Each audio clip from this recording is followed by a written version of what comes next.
క్రైస్తవులు శాంతి ర్యాలీ నిర్వహించారు. పాస్టర్ ప్రవీణ్ మృతిపై పూర్తి స్థాయిలో విచారణ జరిపించాలని డిమాండ్ చేస్తూ క్రైస్తవ సంఘాలు ఆందోళన నిర్వహించాయి.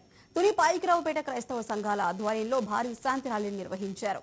ఈ సందర్భంగా నాసా సంస్థల అధినేత సోనీవుడ్, పాస్టర్లు సల్మాన్ రాజు, యోహాన్ మాట్లాడుతూ పాస్టర్ ప్రవీణ్ కుమార్ మృతి క్రైస్తవులలో ఆందోళన కలిగించిందన్నారు. నిందితులను గుర్తించి కఠినంగా శిక్షించాలని డిమాండ్ చేశారు.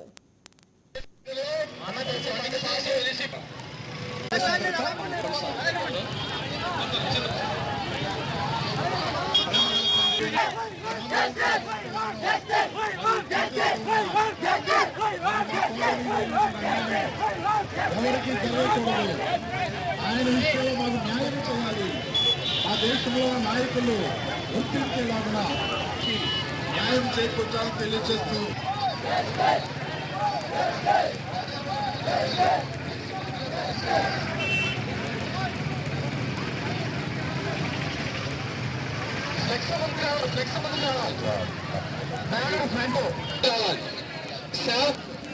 బ్యానర్ ముందుకు రావాలి. బ్యానర్ వెనకాల వెళ్ళాలి.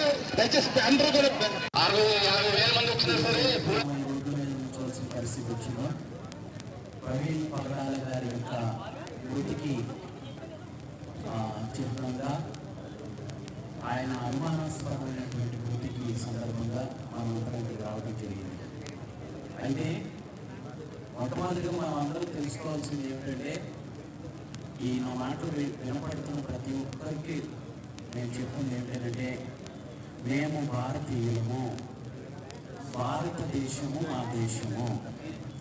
ఈ భారతదేశము బాగుపడటం కోసము క్రైస్తవులుగా ప్రాణాలు ఇవ్వడానికి మేమందరం సిద్ధంగా ఉన్నాము. ఎవరిని విమర్శించడానికి కాదు, ఎవరిని ఒప్పించడానికి కాదు. రాజమండ్రి జిల్లాలో ఆయన నిద్రించడం అనేది క్రైస్తవులందరినీ కూడా బాధపరచబడినది. క్రైస్తవులందరూ రోడ్డు మీదకి రావడానికి గల కారణం ఆయన మరణం.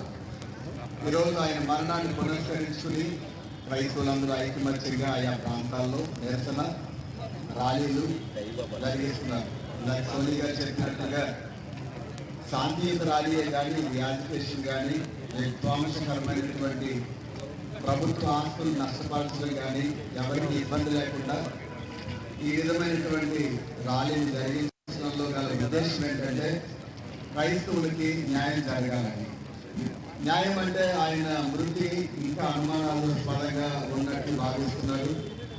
మరి ప్రభుత్వం మీద పూర్తి నమ్మకం ఉంది. వారి పారదర్శకంగా ఆయన ఈ హత్యను లేక మరణాన్ని ధృవీకరిస్తారని మేము నమ్ముతున్నాం.